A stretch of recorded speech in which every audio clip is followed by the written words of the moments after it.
Neat ಅಕ್ರಮದ ವಿರುದ್ಧ ದೆಹಲಿಯಲ್ಲಿ ಒಂದು ಕಡೆ ಪ್ರತಿಭಟನೆಗಳ ಹೆಚ್ಚಾಗ್ತಾ ಇದೆ. ಪ್ರತಿಭಟನೆಯ ಕಾವು ಕ್ಷಣದಿಂದ ಕ್ಷಣಕ್ಕೂ ತೀವ್ರತೆಯನ್ನ ಪಡೆದುಕೊಳ್ತಾ ಇದೆ.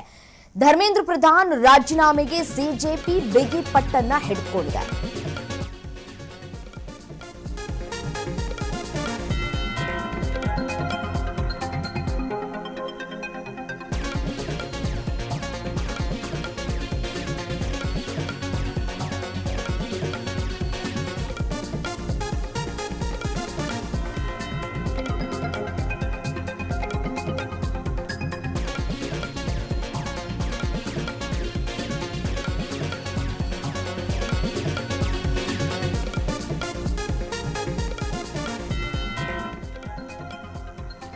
ಪ್ರಧಾನ ರಾಜೀನಾಮೆಗೆ ಇದೀಗ ಸಾಕಷ್ಟು ಪ್ರತಿಭಟನೆಗಳು ಕೂಡ ಆಗ್ತಾ ಇದೆ. ಎಷ್ಟೇ ಮನವೊಲಿಸಿದ್ರೂ ಕೂಡ ಸಿಜೆಪಿ ಅದನ್ನ ಕೇಳುವಂತಹ ಸ್ಥಿತಿಯಲ್ಲಿ ಇಲ್ಲ ಅಂತ ಕಾಣಿಸ್ತಾ ಇದೆ. ಧರ್ಮೇಂದ್ರ ಪ್ರಧಾನ್ ಅವರು ರಾಜೀನಾಮೆಯನ್ನ ಕೊಡಲೇಬೇಕು ಅಂತ ಹೇಳಿ ಸಿಜೆಪಿ ಪಟ್ಟನ್ನ ಹಿಡಿದಿದೆ.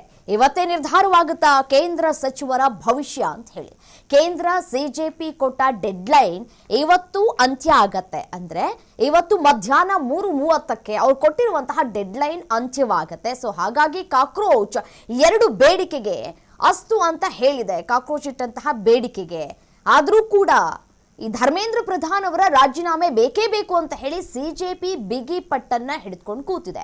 ಈಗಾಗಲೇ 2 ಸುತ್ತಿನ ಮಾತುಕತೆಗಳನ್ನ ಬಿಜೆಪಿಯ ನಾಯಕರು ನಡೆಸಿದ್ದಾರೆ ಅಥವಾ ಸಚಿವರು ಈಗಾಗಲೇ ನಡೆಸಿದ್ದಾರೆ.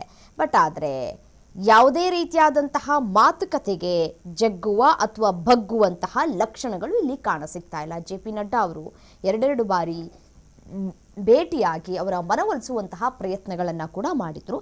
ಬಟ್ ಆದರೆ ಯಾವುದೇ ರೀತಿಯಾದಂತಹ ಪ್ರಯೋಜನಗಳು ಇಲ್ಲಿ ಕಾಣಸಿಗ್ತಾ ಇಲ್ಲ. ಸೊ 2 ಬಾರಿ ಭೇಟಿ ಆಯಿತು, 2 ಬಾರಿ ಮನವೊಲಿಸುವಂತಹ ಪ್ರಯತ್ನವನ್ನ ಮಾಡಿದ್ರು.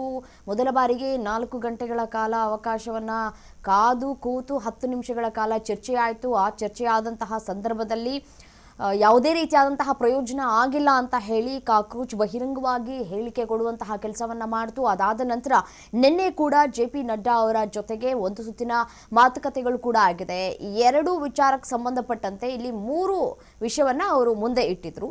ಈ ಸಚಿವರ ಮುಂದೆ 2 ವಿಚಾರವನ್ನ ಅವರು ಅಕ್ಸೆಪ್ಟ್ ಮಾಡ್ಕೊಂಡಿದ್ದಾರೆ ಕೇಂದ್ರದವರು.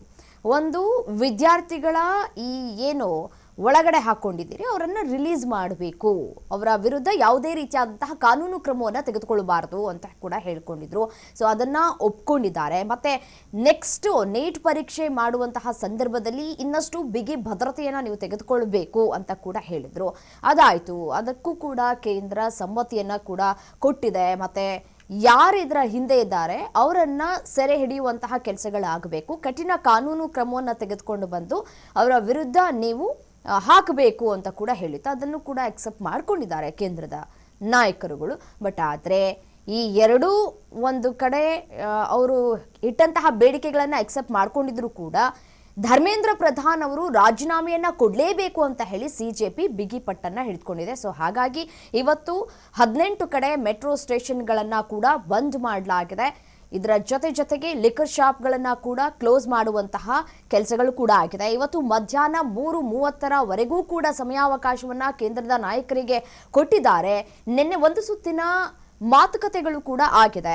ಬಹಿರಂಗವಾಗಿ ಯಾರು ಕೂಡ ಯಾವುದೇ ರೀತಿಯಾದಂತಹ ಹೇಳಿಕೆಯನ್ನ ಕೊಡುವಂತಹ ಸಂದರ್ಭದಲ್ಲಿ ಯೋಚನೆ ಮಾಡಿ ಅಳೆದು ತೂಗಿ ಬಹಿರಂಗವಾಗಿ ಹೇಳಿಕೆ ಕೊಡುವಂತಹ ಕೆಲಸಗಳನ್ನ ಕೂಡ ಮಾಡ್ತಾ ಇದ್ದಾರೆ. ಕಾಕ್ರೋಚ್ ಬಿಗಿ ಪಟ್ಟನ್ನ ಹಿಡಿದುಕೊಂಡಿದೆ. ಒಂದ್ ಕಡೆ ಯಾವುದೇ ಕಾರಣಕ್ಕೂ ನಾವು ತಲೆಬಾಗೋದಿಲ್ಲ, ಧರ್ಮೇಂದ್ರ ಪ್ರಧಾನ್ ಅವರು ರಾಜೀನಾಮೆಯನ್ನ ಕೊಡಲೇಬೇಕು ಅಂತ ಹೇಳ್ತಾ ಇದ್ದಾರೆ. ಬಟ್ ಆದ್ರೆ ನಾವು ವಾತಾವರಣ ಗಮನಿಸ್ತಾ ಹೋಗೋದಾದ್ರೆ, ಕೇಂದ್ರದ ವಾತಾವರಣ ಗಮನಿಸ್ತಾ ಹೋಗೋದಾದ್ರೆ ರಾಜೀನಾಮೆಯನ್ನ ನಾವು ಪಡೆದುಕೊಳ್ಳುವಂತಹ ಸಾಧ್ಯತೆಯೇ ಇಲ್ಲ. ಈ ಒಂದು ಪ್ರಕರಣ ಏನಾಗಿದೆ, ನೀಟ್ ಅಕ್ರಮ ಏನಾಗಿದೆ ಅದನ್ನ ಬಯಲಿಗೆಳುವಂತಹ ಕೆಲಸಗಳನ್ನ ಕೂಡ ಮಾಡಬೇಕು. ರಾಜೀನಾಮೆಯನ್ನ ಕೊಟ್ಟು ಹೊರ ನಡೆದ್ರೆ ತಾವೇ ಇದರಲ್ಲಿ ಶಾಮೀಲಾಗಿದ್ದೀವಿ ಅನ್ನೋದು ಒಂದ್ ಕಡೆ ಇಂಡೈರೆಕ್ಟ್ಲಿ ಅಕ್ಸೆಪ್ಟ್ ಮಾಡ್ಕೊಂಡಂಗೆ ಆಗತ್ತೆ. ಸೊ ಆ ಒಂದು ಅಕ್ಸೆಪ್ಟ್ ಮಾಡ್ಕೊಳ್ಳೋದಕ್ಕೆ ಧರ್ಮೇಂದ್ರ ಪ್ರಧಾನ್ ಅವರು ಕೂಡ ರೆಡಿ ಇಲ್ಲ. ಇದನ್ನ ಫೇಸ್ ಮಾಡ್ತೀವಿ, ಯಾರೇ ಇದರ ಹಿಂದೆ ಇದ್ರೂ ಕೂಡ ಅಂತವರ ವಿರುದ್ಧ ಕಠಿಣ ಕಾನೂನು ಕ್ರಮವನ್ನ ಕೂಡ ತೆಗೆದುಕೊಳ್ತೀವಿ, ದಂಡ ವಿಧಿಸುವಂತಹ ಕೆಲಸವನ್ನ ಕೂಡ ಮಾಡ್ತೀವಿ ಅಂತ ಕೂಡ ಹೇಳ್ತಾ ಇದ್ದಾರೆ. ಇದನ್ನ ಮುಂದೆ ನಿಂತ್ಕೊಂಡು ಫೇಸ್ ಮಾಡಿ ನಾನು ಹೋರಾಟವನ್ನ ಮಾಡೋದಕ್ಕೆ ಸಿದ್ಧನಾಗಿದ್ದೇನೆ ಅಂತ ಹೇಳಿ ಧರ್ಮೇಂದ್ರ ಪ್ರಧಾನ್ ಅವರು ಹೇಳ್ತಾ ಇದ್ದಾರೆ ಅಂತ ಹೇಳಿ ಮೂಲಗಳಿಂದ ಸಿಗ್ತಾ ಇರುವಂತಹ ಮಾಹಿತಿ. ಇನ್ ಕೇಸ್ ನಾನೇನಾದರೂ ಹಿಂದೆ ಸರಿದ್ರೆ ಎಲ್ಲವನ್ನೂ ಕೂಡ ಅಕ್ಸೆಪ್ಟ್ ಮಾಡ್ಕೊಂಡಂಗೆ ಆಗುತ್ತೆ. ಪ್ರತಿಭಟನೆ ಒಂದ್ ಕಡೆ ಆಗ್ತಾ ಇದೆ, ವಿದ್ಯಾರ್ಥಿಗಳ ಭವಿಷ್ಯನೂ ಕೂಡ ನಮಗೂ ಇಂಪಾರ್ಟೆಂಟ್ ಆಗಿದೆ ಅಂತ ಹೇಳ್ತಾ ಇದ್ದಾರೆ.